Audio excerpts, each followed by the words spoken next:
This is Make It Plain. MIP With Masamela Matfumo. Mark Thompson. Make It Plain. Get woke.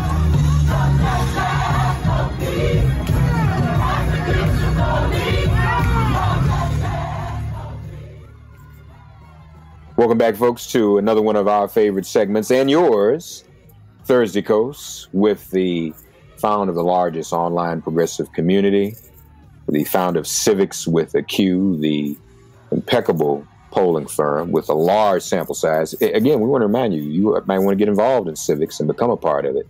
Civiqswithaq.com. And also the newly popular, most downloaded worldwide podcast, The Brief. He had our good friend. Yeah, we had our good friend Ellie Mistal on this week. You want to check it out. Markos Moulitsas joins us once again. Hey man, how are you? Doing good. How are you doing? Just fine, just fine. Okay, this is what we need to get to. You live in Cali. What is going on with this recall? And is there a possibility Larry Elder could mess around and win this? Yeah. Jesus. There's a possibility. I mean, California has this idiotic recall election process, where it's a two parts. Where you have the first part is, does the incumbent stay or go? And it's a 50%, right? You need 50% says yes, and he's gone, or she. Then there's if the elected official is recalled, then there's a second part to the test, which then is a question of okay, who replaces that candidate? Now it's stupid because it's not an actual election. It's not candidate versus candidate. It's this weird up or down, and then if it's down, then pick somebody, and it's confusing. And so Gray Davis was recalled by the Republicans back in the day, right? This is when Arnold Schwarzenegger became governor.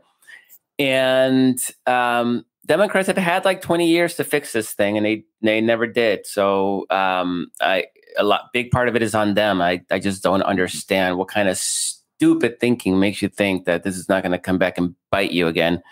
Because it's not a smart system. It's not a recall. Have primaries, have somebody to challenge it. There's or have a recall election, and then if that passes, then have another special election to elect the replacement. I mean, there's lots of ways to do this. Everybody else seems to be able to manage recall elections except California. So what that means is that if 50% of Californian voters say Governor Newsom is gone, he's gone. And that is going to be a function of turnout. Obviously, California is a very Democratic state. The state is about 2/3 Democratic. So what Republicans have been banking on is that Democrats will be asleep at the wheel. You know, it's sleepy September election, and not a lot of people may be paying attention. And they're all riled up because, God forbid, you make them wear a mask. It's like mark of the devil, Satan himself, wearing a mask.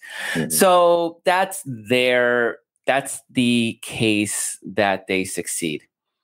Now, there's several problems that Republicans have.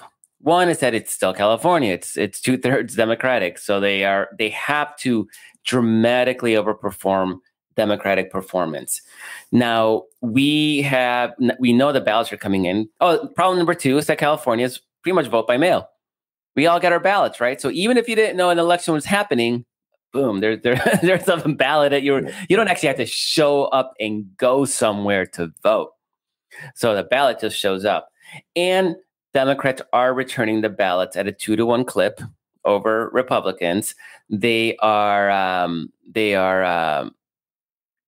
at almost the same pace as 2020 general election. Mm-hmm. So turnout so far, in the way you define a turnout in the mail election, is pretty strong. And there's been a whole, you have a bunch of Democrats coming to the state to campaign. And the issue isn't like vote for Gavin Newsom. The issue is like there's this thing they're trying to sneak in a recall, like pay attention and just please, the ballot's it's on your countertop, please return it. So when Gray Davis was recalled and Arnold Schwarzenegger won, I think in 1992 or somewhere around there. Democrats actually had the lieutenant governor on the replacement ballot. So what they found, and Schwarzenegger beat him by like 10 points. It was Lieutenant Governor Cruz Bustamante.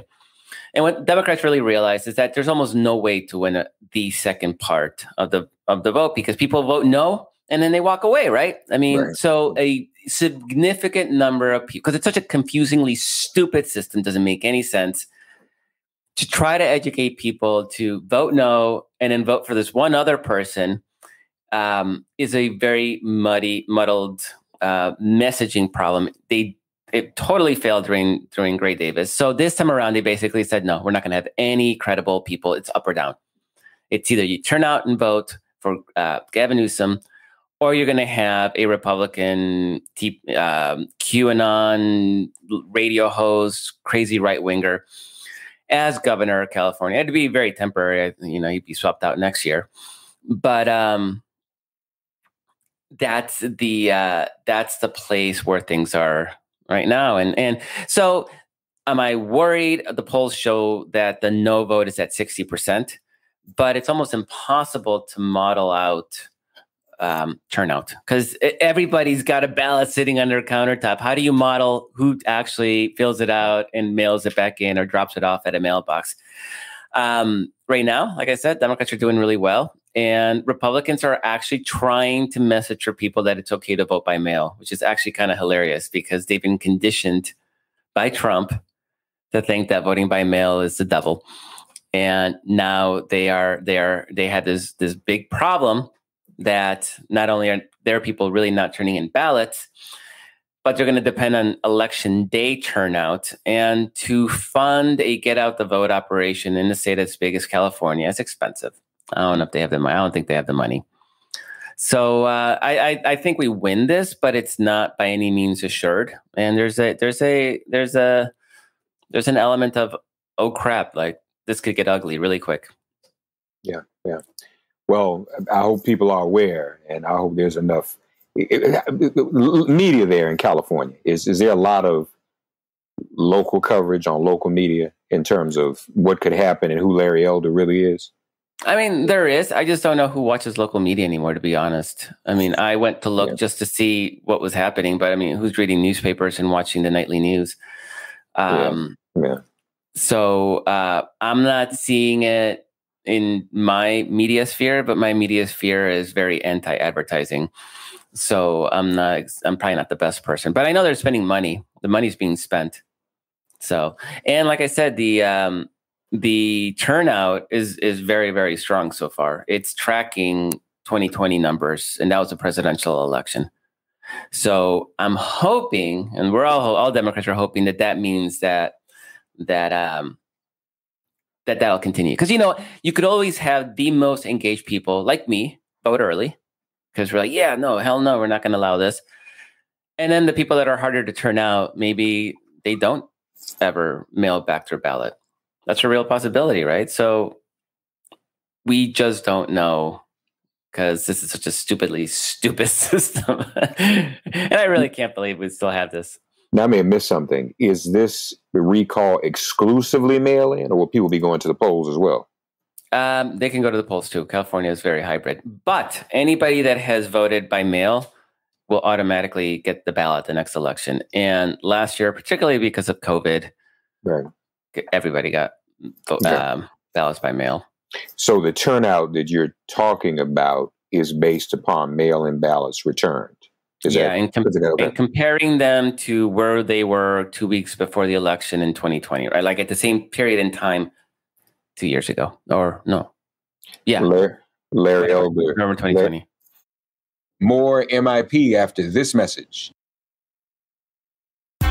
What up, y'all? It's Torre, author of I Would Die For You, Why Prince Became an Icon. Check out Who Was Prince, an epic 8-episode podcast about Prince, where we talk to his girlfriends, his musicians, his engineers, his managers, all sorts of people who were close to him to find out who he really was.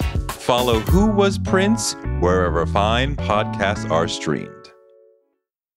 Larry Elder said this summer on Candace Owens' show that it is former slave owners or descendants of slave owners, families today, actually are the ones who deserve reparations because their slaves were taken away.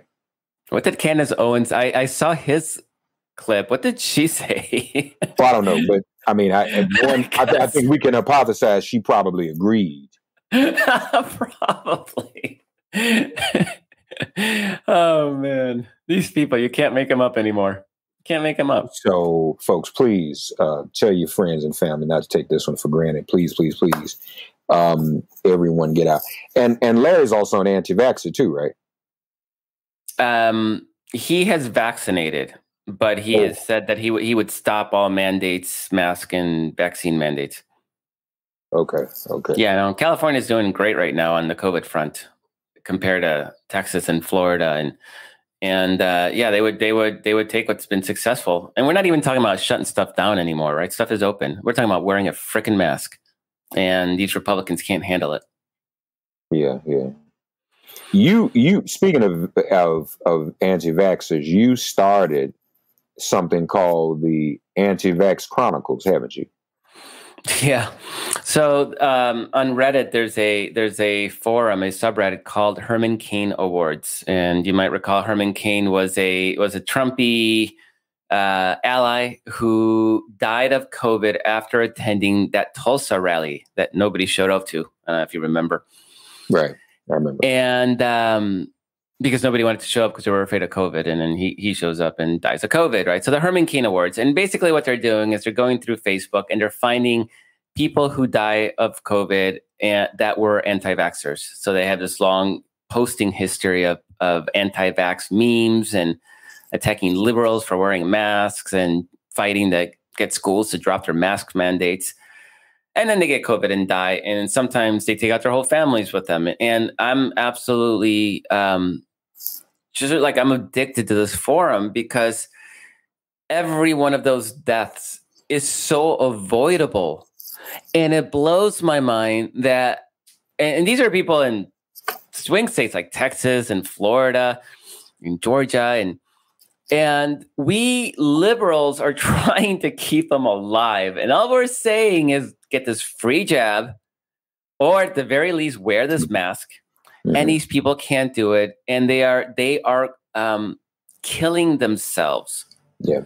And so last week you had, I think it was 2,500 Floridians died of COVID last week. We know that most of those are in rural counties. Disproportionately, it's dramatic. The numbers it's like 18 times more likely to be in a red county than in a blue county. And so you have people like Ron DeSantis and Greg Abbott, governor of Texas, literally killing their own supporters. And for what? To get an advantage at the 2024 presidential primary? I mean, that's it. I mean, these people are psychopaths. They're not dumb. They know what they're doing. Yeah. And so it just blows my mind. We always talk about, conservatives, they vote against their own interests. I mean, here they are behaving against their own interests. And we're screaming and begging for them to do the right thing. And one of the things that's amazing, Mark, is it's one thing, I got to say, this whole pandemic, I always look at the numbers like, this many people died, this many people are in ICU, this many people are infected. I didn't really know what it was to have COVID, like what they are going through. And so you're reading through some of these stories, and they're basically family members are narrating and taking pictures of their loved ones with tubes, all over their bodies, from their stomach, tubes in their stomach and tubes in their throats and oxygen mask. And they're like these cyborg horrific images, and they're in horrible pain and they're crying and they're screaming for their loved ones. This is not like, they went peacefully in the night.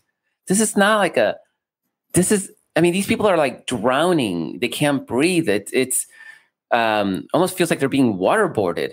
Like that desperate, like they're drowning. And Jesus. So they have to sedate them. They have to just pump them full of morphine just to keep them from, because they're tearing their tubes out of their bodies. Mark, I had no idea. Like, I had no idea just how graphically horrific it is. I didn't need to know to get my vaccine and to get my family vaccinated. And the one silver lining is that we're seeing an uptick in vaccinations in these areas. And I firmly believe that it's once you read some of these stories, and you're on the fence. I mean, you're not on the fence anymore. Nobody wants to live that way. Nobody wants to go that way. So there's always a bit of Schadenfreude. You know, these guys, liberals, want to control us with a jab, and then they die. But nobody really don't want them dead. You don't want their family. Some of these people are leaving, like mom and dad are dying and leaving 3, 4, 5 kids sometimes behind, orphaned. None of them have life insurance for whatever reason, and of course they don't have health insurance either. So this is all they don't have an estate. You know, so these families are broke and destitute, and it's leaving behind this trail of destruction that didn't need to happen. That's the part.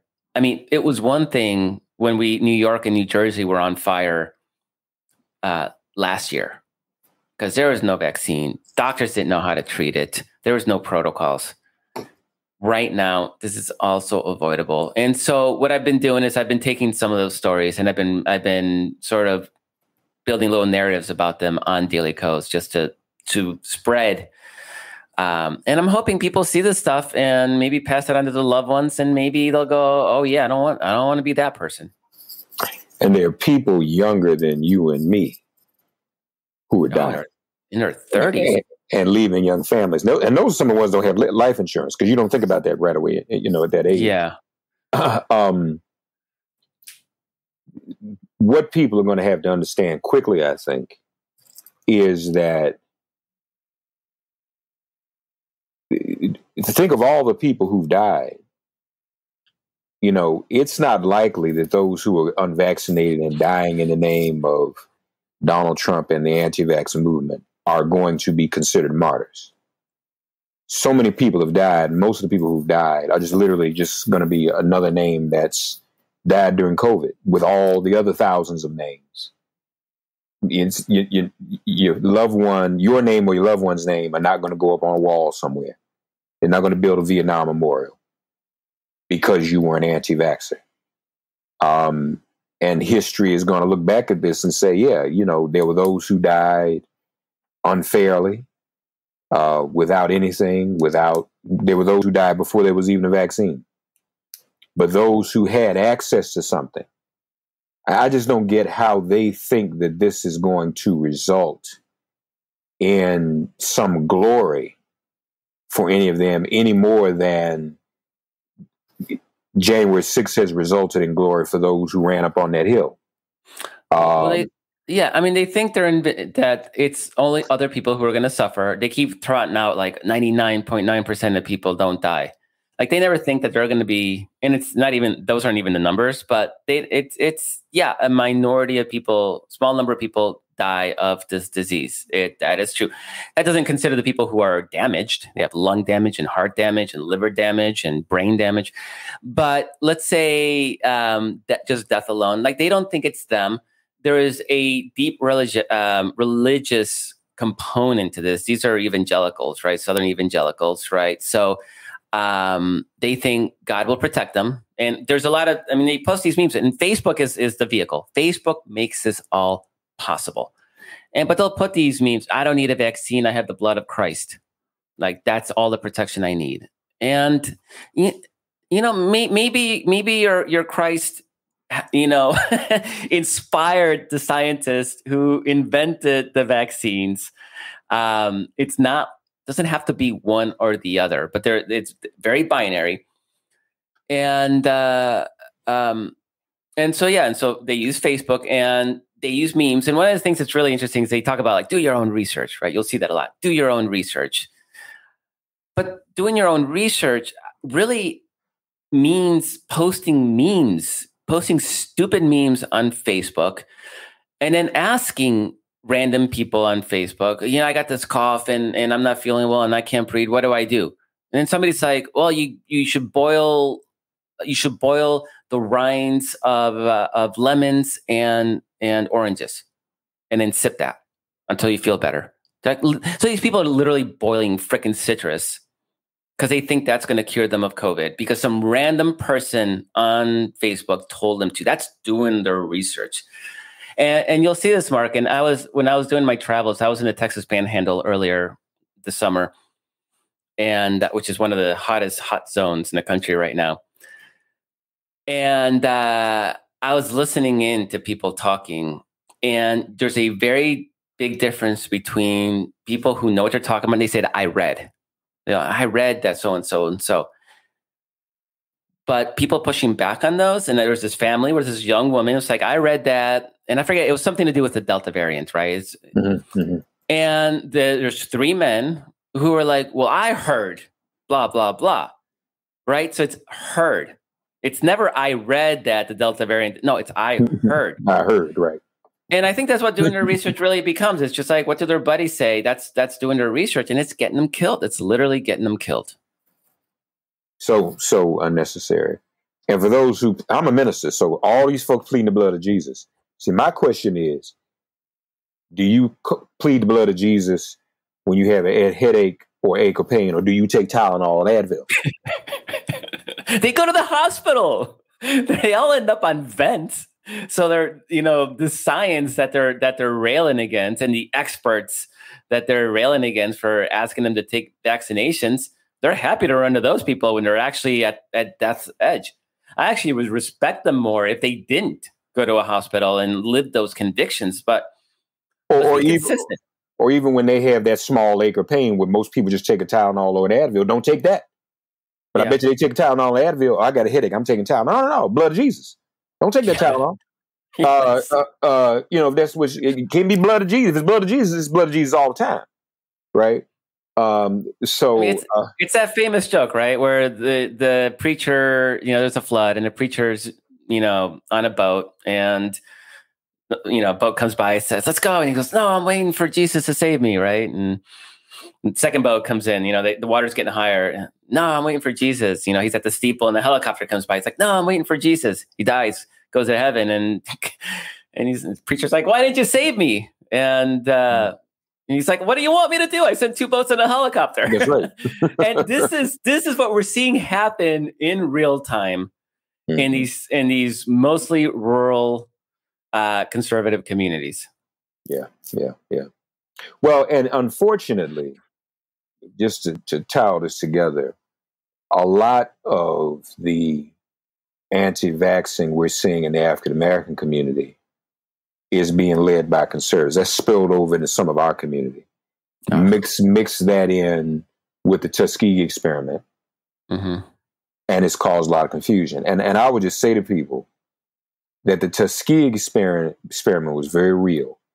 The term that is used, that the president of Meharry Medical College, the first HBCU medical college in the country, gave me, was rational apprehension. So African Americans have a rational apprehension. Rational. But if we take that apart, ladies and gentlemen, the Tuskegee experiment is a terrible thing. They injected a disease into a black population. This is not that. This is an injection of a cure to a deadly disease. So the two don't quite line up, number one. Number two, we have people like black college presidents, black epidemiologists at the FDA who are in the trials for all of these drugs. All right. So we didn't have that 50 years ago. So if we can't trust black people that the civil rights movement fought to get through school and to get in these positions to advise us and oversee that, then I don't know what we're doing. And a lot of people are losing their lives unnecessarily. And I'm going to tell you, I'm hearing from people every day too. See, this is going to be, you're going to have to deal with it because some places are not allowing people to come back to work unless they're vaccinated or something like that. And I'm not saying that's the fairest thing in the world, but that's happening. In a minute, they're not going to let us get on planes. Mm-hmm. Now, if Markos, you and I wanted to go to Jamaica or a lot of places in the Caribbean today, we're not getting on the plane without a vaccination and still a test. They're not playing down there. Mm-hmm. All right. And these are predominantly black countries. They are not playing. People who are leaving the country, who live there, want to come back home and live there. All right. You've been away to America. You're going to give me a vaccination card and you're going to give me tests. Yeah. I think in some countries, they want 2 tests. They want one 2 weeks before you get on the plane and one right before you get on the plane too. They're not playing. That makes sense. I mean, we know that vaccine doesn't prevent you from getting it now, from carrying it. Right. So, folks, and what we've had guests come on the show and talk about how this is the new reality.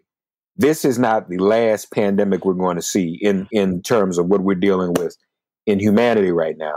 So we may just have to go ahead and get used to the fact and understand that this kind of stuff is going to be with us.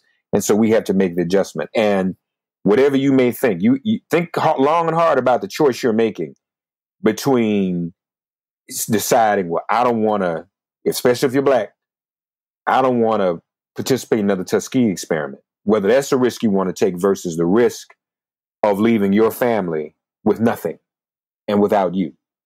Yeah. And the numbers speak for themselves. COVID is killing us disproportionately. There are no numbers which show the vaccine is disproportionately killing us. And for those who think that it is, why then are, or at least in the beginning, why were African Americans not favored to have more access to the virus? So if they want to do a Tuskegee at us and kill us, wouldn't they giving all of us the virus? I mean, giving all of us the vaccine first?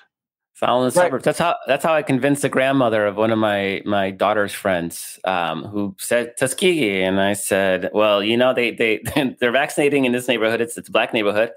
Tell white people from the suburbs coming in. They're taking your vaccine. Right. And next day she got vaccinated. And so, yeah. Yeah. So folks, and I know some people like, oh, how can you say that? And there are leaders in our community who just have a thing. And I get the whole thing about vaccine, but this is different. We are dealing with a pandemic and a deadly disease. I'm not getting into all the other stuff right now, but folks, just really think long and hard about that. And no one, I hate to say it, nobody's going to remember you. Life is going to go on, and it'll just be sad. So and so died. Yeah, why did Donald Trump and Ron DeSantis, and they don't give it. They don't care. They don't care. So, folks, please. This hopefully will be finally a wake-up call to everyone as to the flaws and the dangers of social media. You and I have talked about before. It has its good and its bad, but this is one of the bad things that it has its influence on people and all of that. More MIP after this message. Now, another area that you and I want to discuss is that we should discuss. I mean, we know the influence of social media on voter suppression. You and I have talked about this. The fear groups that you and I work with that are responsible for GOTV, saying that it's going to be tougher to do that if Democrats don't deliver. That's fine. Coupled with the voter suppression laws that are taking place, enactment of these laws. However, does not, as horrible as it is, what Texas has done with Roe. I know you talked to Ellie about this week somewhat. Does that not? So if I'm Abbott or I'm Republicans or I'm DeSantis, I'm saying, well, hold it now.